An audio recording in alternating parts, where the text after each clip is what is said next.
NBT World, a vision of Thailand.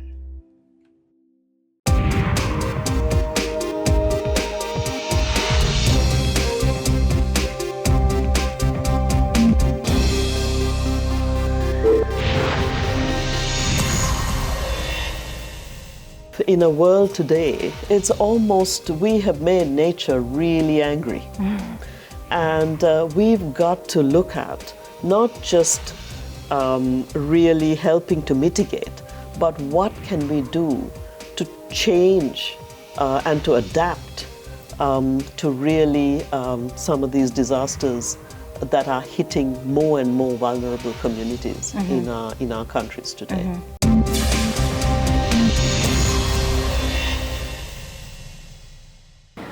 Swawadika and welcome to Thailand Today. I'm Sandra Han Utsaha. Now we are 1/3 into the year 2025 and the world continues to face numerous and increasing challenges. This only adds pressure and difficulty to the developing nations around the world. And today we have the opportunity to speak with the United Nations Assistant Secretary General and the United Nations Development Program, or UNDP, Regional Director for Asia and the Pacific, Ms. Kani Wignaraja, about the impact that both the natural and man-made challenges are having on the region and also on the way forward towards sustainable development. Swawadika. Swawadika.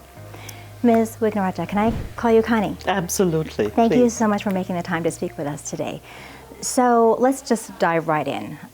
The world today is very chaotic. We've got geopolitical tensions, we've got, what else do we have? We have natural disasters, so much uncertainty, and now it looks like we have a global trade war on our hands with the U.S. administration issuing a blanket policy of 10% tariffs on imports for most countries, and then there are other tariffs that are supposedly on hold for right now. So can you walk us through the impact that these tariffs will have on developing countries here in this region? You know, in Asia Pacific, we are probably one of the most integrated into the global economy, right? And if you look at countries like Thailand, but also Malaysia, Vietnam, most of our countries, Singapore, you cannot remove the global value chain out of these countries' economies. We are just embedded in them. And that has been now decades of really looking at economies that are both linked inward, domestically, but also very connected to outward linkages that rely on regional and the larger players, including the US market. So yes, it is going to have a significant impact.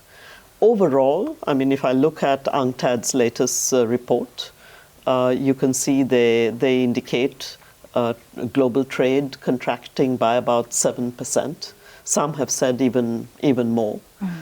We've seen the recent IMF forecasts. Right.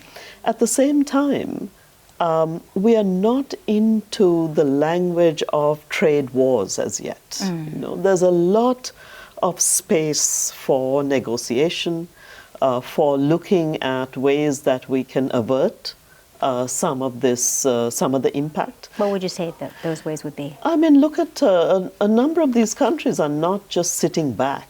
They've seen that these are tariffs that have been proposed. Not all of them are yet implemented, so they're negotiating. Right. So that's a big part is trade facilitation and negotiation. You know. Now, a second big part is to say, okay, where are we most exposed? And how can we reduce that exposure? So if it's in our garment industry, you know, so if I take countries like Bangladesh, Cambodia, Sri Lanka, where the garment industry is a big part of the exposure, and about 75% of the workers are women, right, in this industry. I have to say, how do I reduce my exposure? Do I look at making sure all the inputs come from my country? Do I look at other markets? Where else? If Cambodia, I think something like 33% of its exports were to the US market. if they feel this is too much onto one, it's making them very insecure. Is it to the EU markets? Is there more options with the large markets of India and China, for example? So I think there are different ways to mitigate this. And there's another interesting fact is that our value chains right now could and should be greener.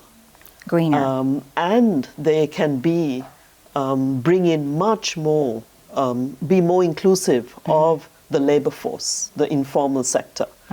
So maybe it's a moment to say, let's look at doing things differently. Right. So in addition to this economic volatility, we also have natural disasters like the very recent earthquake that was felt in Myanmar on March 28th. Myanmar is a Southeast Asian nation that's naturally at risk for earthquakes, but the tremor, the 7.7 magnitude tremor, was felt in places as far away like here in Thailand and in China. So can you talk about the impact of the earthquake or natural disasters like that on the region itself? The Asia-Pacific region has the highest intensity of natural disasters globally. Okay. This is where we seem to attract the largest number from typhoons to flooding. And then, Myanmar sits on these two major tectonic plates, right? So this is what we saw, the Indochina and the Eurasian plates just creating a massive buildup. Right. And the breakthrough. So this is not over yet. We're going to constantly be seeing a lot of this. And the more and more we're going to see the climate change happening, the retreat of water, for example, this is going to be a cycle of natural disasters. So how do we then support as UNDP these countries prepare for this? And to me, that is a big part of it, is how do you make sure that countries rebuild much stronger and are earthquake resistant and flood resistant in the homes that they put back together? How can we do that? How can we build back stronger? Well, we have all of the engineering capability, we have the science, and we have the locally manufactured products that actually can do this. So UNDP works in many countries to actually help countries to grow the capacity to rebuild, particularly shelters, shops, schools, and clinics that are more resistant to some of these natural shocks. Right. That is a key. And including in Myanmar today, the interesting thing is technology has improved significantly, right? Yes. So we're using remote sensing data together with local surveys, with engineers on the ground, to see what is the extent of damage. Do you know that it's about 2.5 million metric tons of debris in Sagaing? Wow. Now that, I'm told, is about 125,000 truckloads that has to be removed before you can start rebuilding. Oh my gosh. So it's a matter of, and the rains have started now. So this is not easy, but I am amazed at the local communities and the teams on the ground, the UN teams, the support, the national teams on the ground working together to make it happen. Right. So we live in a world today, it's almost, we have made nature really angry. And we've got to look at not just really helping to mitigate, but what can we do to change and to adapt to really some of these disasters that are hitting more and more vulnerable communities in our countries today. And with what is being experienced in countries like Myanmar and the know-how that's being developed on how to build back stronger, does the UNDP also help share that knowledge throughout the region? Absolutely. A lot of this is coming from other countries as well. And I have to say they have, particularly the ASEAN group, but also beyond ASEAN, there's a lot of South-South sharing of technology, expertise, how to build back better. And that is part of the growing of resilience. We use the term resilience, but part of it also is that these relationships are stronger. And when one country or community hurts, that you can bring this knowledge in. And that's a big part of UNDP's offer to these countries. Okay. Just for the benefit of our viewers, could you explain what South-South means? So it is the knowledge, the expertise, the technologies, the inputs that come from other developing countries to parts of the developing world. Okay. And this, it can be south-north. It doesn't only have to be north-south. Or we also use the term trilateral, which is north and south together. Right. And UNDP being the third party there, or any other entity that comes together to put that partnership to make an offer that really is necessary at this time. Right. It's good to see that knowledge is being shared like that. Absolutely. And as you mentioned, we've angered Mother Nature, but we still need to prosper and develop and move forward. We need to find a balance. So is there some kind of Asia-Pacific path to sustainable development? Well, let me take an example that is Thailand, right here. One of the key areas we're looking at, and I've had the privilege now of discussing with the governor's offices in Phetchaburi, in Chiang Mai this morning, to see how we can use a extensive mapping of SDG data at a very local level, together with surveys of perceptions of what local people feel and need. You put this together and you get a very unique picture of what local development can look like. And the good thing is, I think there's an increasing understanding that the old path to prosperity, which was burn the forests, pollute the rivers, just go for high growth, that is gone. Because you can see that there's an increasing sense that that's causing so much damage. Right? We are polluting our air, we're polluting our waters, we're putting more plastic into our rivers and seas than fish. Right? And we're eating this stuff. Right. Our health is suffering. Right? So now the sense that you can have really good well-being while you also protect nature and you value your natural assets and you use them. It's not to just protect them and leave them. You use them, but in a very sustainable way. And I think that balance of people and nature, I think that's something that many, many countries are realizing is the model of human development going forward. So you said you've talked to governors in various provinces here in Thailand. So you've actually seen action being taken in this regard? So we have just started, I think we started the SDG mapping in 2023, I want to say. But you can't just map it, right? You've got to then have discussions going forward. And I think increasingly more and more governors and their teams are interested in looking at this. And because it's unique, it's not a cookie cutter, right? It's unique to each province. So each locality has its own asset base, its own cultural practices. It attracts different kinds of tourists, for example. It attracts different kinds of birds. I mean, each thing, the cuisine is different. So it's really looking at the color, the context, the very localness of this. And that's what makes the SDGs real, right? It's how it impacts people's lives.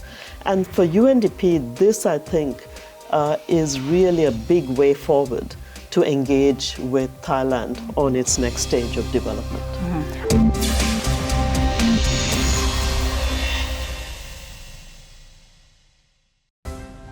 Welcome to Thailand, a premier destination where business seamlessly intertwines with world-class leisure. With direct flights from major cities worldwide, your next corporate event is just a step away. Host your conferences in Bangkok's cutting-edge venues, offering unparalleled facilities and services. Reward your team with relaxation on Phuket's world-renowned beaches, providing the perfect backdrop for rejuvenation. And don't forget to visit Chiang Mai, ranked among the top 5 mountain destinations in Asia, where majestic peaks and a rich cultural heritage await to captivate every traveler. This season, elevate your business journey. Choose Thailand, where every season is the perfect season for MICE.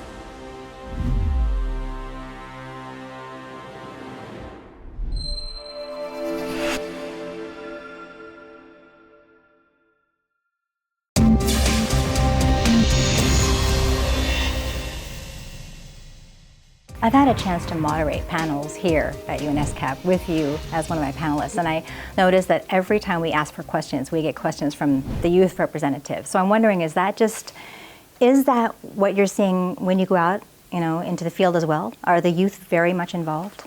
Well, in each location, it is different, but I would say certainly in Thailand, in Southeast Asia, they're an active voice, and they're a necessary voice, but more than a voice. They've also got to lend their energy and action, their commitment. Then remember also, the majority of small and micro enterprises are run by young people. Mm-hmm. A lot of the innovation comes from young people. So for us, it's this mix of being able to say, how do you match young energy and vision with making sure the finance follows? Right, because otherwise it can be very frustrating. Mm-hmm. If you've got all this energy and excitement and you've got these startups and you don't have the money that follows behind it. Mm-hmm. So this is where the public-private sector have to come together. Right, I was about to ask you about that. Could you elaborate on public and private partnerships for sustainable development? Another area of work that UNDP does in Thailand and in many countries in the Asia Pacific is what we call SDG investor mapping. Right. So you map what are the bankable areas that if the public sector puts forward the right set of policies and in fact puts up some of the starter capital, I would call it, then that attracts private capital. Mm-hmm. And UNDP is a matchmaker in this sense. Right. So it's not just doing investor maps and saying, here's a map.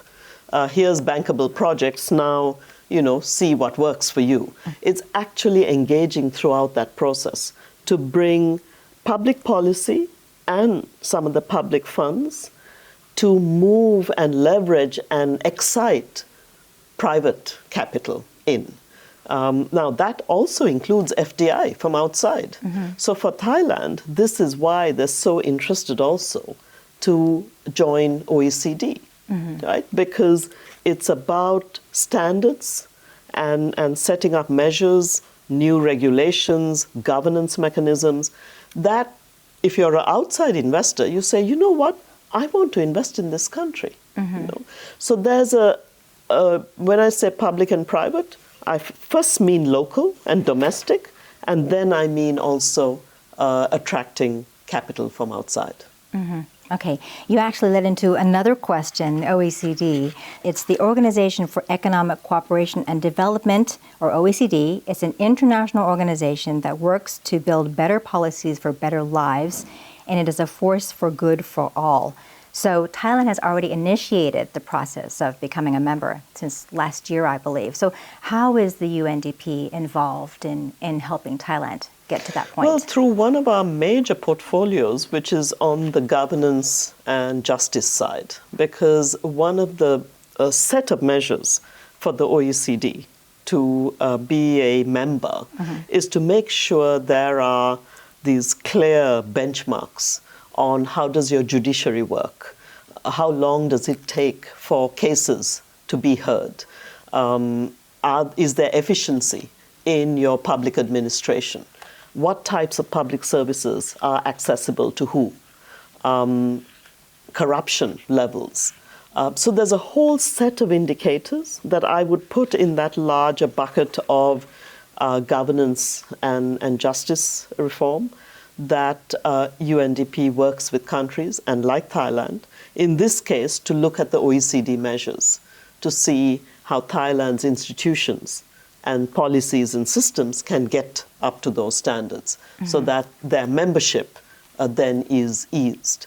And with that, then, comes the fact that you attract more investment, you attract more tourists, your market is opened up both ways. There's a mutual flow because you're working on the same benchmarks. Okay, so there are a lot of benefits to be Absolutely. gained from becoming a member.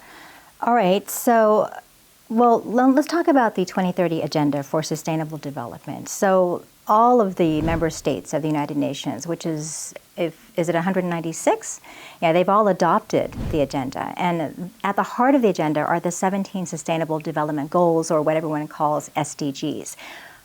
We're at the year 2025. We're still falling short of achieving the SDGs, and we're running out of time. So could you elaborate on what we can do? I hear there's something called localizing SDGs. What does that entail, and how can it help? You know, when these goals were established in 2015, I think we knew that 15 years was a stretch for many countries to get to those goals. So yes, globally, you know, the big countries in our region, like India and China, a few others, might be able to get to many of the goals, as they did the MDGs. But all you're doing is reaching the average. Right? But that doesn't mean every country is getting to these goals. I wouldn't say we're running out of time. We have time. We just have to make sure that we stay the course with them. You know, I don't think it was intended that every country, because every country came to it, the starting point was very different for every country. So you can't expect every country to reach the finish line at the same time. Right. No. So think about it like a marathon. Not everyone completes at the same time. So the question is whether the UN, UNDP, we can also stay the course and the commitment to make sure each country gets to them sooner rather than later, but understanding that there'll be a stagger in how they get there, including within the goals, because some are much harder to reach than others. But then there's climate change. What do we do about that? Well, that's one of the goals. It is, yes. Yeah. But I mean, with the way the world is going, the predictions, I'm worried. I'm thinking that we're going to end up living on Mars because of the way the world is going. It is not easy. These are, you know, massive challenges, right?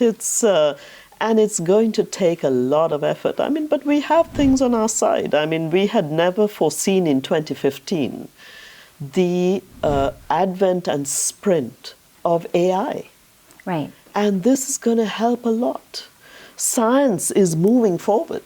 And so that, together with the fact that there are countries with a youth bulge and a new energy who are looking to change the way their countries' development pathways are moving.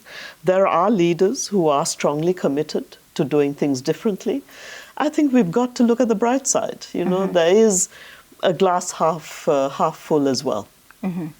Could you talk to us about the issue of gender inequality and inclusivity that were, you know, the challenge of this? You know, in every country, we are seeing that the majority of people left behind, and this is why those indicators are devastating, are women and girls. And that is over 50% of the region's population. And on average, about that, between 50 to 60% in most countries.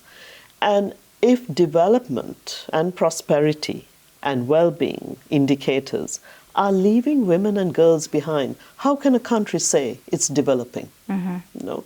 So to me, that has to be front and center in leaders' minds, in the way budgets are allocated, in the way policies are made, in the way injustice is addressed.